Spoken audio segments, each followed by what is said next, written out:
The Boston Bruins are horrified of this as we continue to get more injury updates surrounding this team with some very interesting notes coming from Marco Sturm on guys like Mason Lohrei who have not at all been what we've expected so far this season. We're going to be breaking that all down here in this video, as well as a few updates regarding a new move that could be coming on the managerial side of things for this Boston Bruins team. Ladies and gentlemen, we have a lot to break down here today, and once again, I want you guys to stick around because I want your opinion here at the end of this video as it pertains to a lot of stuff going on with our current state of the Boston Bruins. Before we do jump into this video, though, I ask you one favor. That's if you haven't already, be sure to hit the sub button. Join me here on the channel. We're covering everything Boston Bruins every single day. You won't want to miss it. And as I mentioned in last night's video, with a tough loss, this team is still in a very good position in my mind. Still a lot of stuff that's going positive against some very good teams and some of the best teams across the NHL. But there are still some things that have to change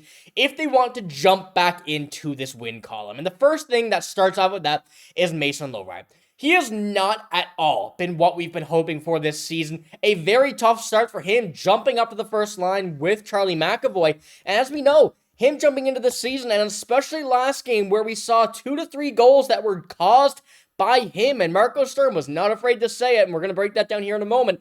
He and Charlie McAvoy jumped heavily down on the hockey stat card last night. And this was really the final straw for a lot of Bruins fans. Coming into this game, commenting on this on Twitter, commenting on this post from the Hockey Stat Card's official account, really showing their kind of displeasure at this moment for Mason Lohrei. And we've seen what he can do. He's been very good, and we really need him to get out of this slump very quickly. And we've seen some ways that the Bruins have been able to do that even this season with some of their players. And I think Marco Sturm is the right guy to be able to do it. And I first want to take a look at Mason Lohrei's stats this season. Now, he is not a negative, which is kind of crazy to think about it. It shows how good this Bruins team was in their first 3 games and really how much Mason Lohrei is catching up to this. But in 8 games, 2 points, not known for his points necessarily, but having a 17-minute time on ice, it goes to show as a first-line defenseman that they're not continuing relying on him, and his time has slowly come down every single game. But as we kind of moved into this point right now,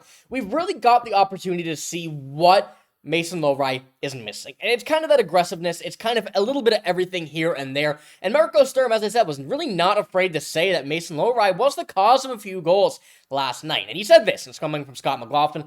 Both the second and third goal were on Lohrei. The third one definitely was. He says, I don't know to be fair about this one, but he did, certainly cause a few instances which allowed the team to go out and get a few goals, this Florida Panthers team, which we know is still good, but this Bruins team, being able to come back as they have in several other games and ending the game like this, and as I mentioned, kind of coming into what we saw last night, I don't have the NHL kind of play-by-play for it, but as we remember seeing the crazy go off Andrew Peeke, had there not been a goal allowed by, Mason Lohrei, or 2 goals allowed in this case by Marco Sturm, but his logic under this by Mason Lohrei, this would have been a big win for the Bruins here to spoil Brad Marchand's homecoming. And this is something the Bruins are going to take a very important look at. Because when we take a look at the defense right now, of course, having Hampus LIndholm out, we do have an injury update regarding him here in a moment, so stick around for that. But him being paired on the first line with Charlie McAvoy is something that this Bruins team has wanted to do for a little bit. They want to get him into this rhythm, being a big part of the future of this defense after his extension, and they're hoping to get a bigger contract out of him in the next time that he does become a free agent. Now, this is still going to be a long time away. Still tons of room for him to develop at 24 years old. He was drafted a little bit earlier than what a lot of people thought he would, and the Bruins knew it would be a bit of a project. But at this point right now, I still don't think it is a bad idea to keep him down on the second or third line, make some moves just to get him back into the rhythm before you ultimately put him back on this first line with Charlie McAvoy when things do click. And that's the most important thing, that you have to see it. It has to be proven before you do it, especially for a Bruins team who are hoping to make it the playoffs this year and have shown so far in this season that they can do it under specific circumstances. But I want to know what you guys think. And is there something to do with, what we saw with Casey Mittelstadt after his big bounce back after one healthy scratch? There may be a cause to see Mason Lohrei here on the press box or in the bench for a game or so, but with some recent events that have happened, that may seem a little bit more unlikely. So let me know what you think about Lohrei, but as I mentioned, unlikely is going to be a bit of an understatement at this point now, where Hampus Lindholm was a game-time decision last night. We do have the most recent update on that, and as I mentioned last night, He was a game time, was there. Possible that he did come in, did not, was a game time decision, and after the morning escape, but decision was made in the afternoon that he would not play. So that is the latest we have on Hampus Lindholm, but now there's more signs pointing to what could be a pulled groin, and we know how, long and unfortunate those injuries could be. It's not necessarily significant, which is a good sign, but it is very hard to skate with a pulled groin, and in the case of Hampus Lindholm, that is seemingly the case now from what we've been seeing, from what reports are saying, and would make a lot of sense as to why he's almost a game-time decision going game by game, even after playing a game, coming out again, and then playing another, and in that kind of situation, testing it, seeing how it was, and really just wasn't able to go for Hampus Lindholm in that instance. So that's what is seeming like the case, but we do now have another update regarding injuries, and this one is a lot more unfortunate now with that instance of being a potential pulled groin, but Hampus Lindholm still not being in the lineup, and Mason Lohrei now likely not being able to sit a game if needed or wanted to by Marco Sturm, as the Bruins replaced defenseman Jordan Harris on injury reserve, and Michael Callahan has been called up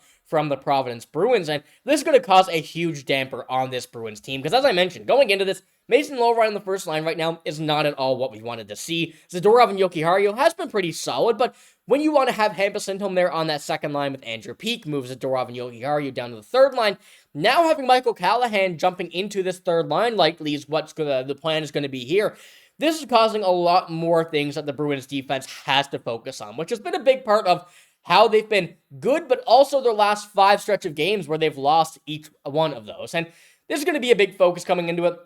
We knew this team was going to be a very heavily focused defensive team going into this upcoming season, and we've seen that so far, but ultimately has just not been where we needed it to be just yet. The offense has been able to fight back. They've been able to put up the goals, and if this defense and goaltending can tighten up just a little bit, and it kind of goes hand in hand, not necessarily on the goaltending, not necessarily on the defense, but when everything gets running well, this Bruins team is going to be in a very good spot. And I mean, going with Charlie McAvoy as well, I wanted to pull up his stats just as we were kind of touching on it all together. He's got 4 points in 8 games. He's a -1 on the season, but you see the difference time on ice between him and Mason Lohrei, where Charlie McAvoy is nearly 25 minutes time on ice. Absolutely crazy. He's been solid, but with Mason Lohrei, he's kind of taking on an extra bit of an advantage on defense, or where he would really want to see more offensive pressure come through.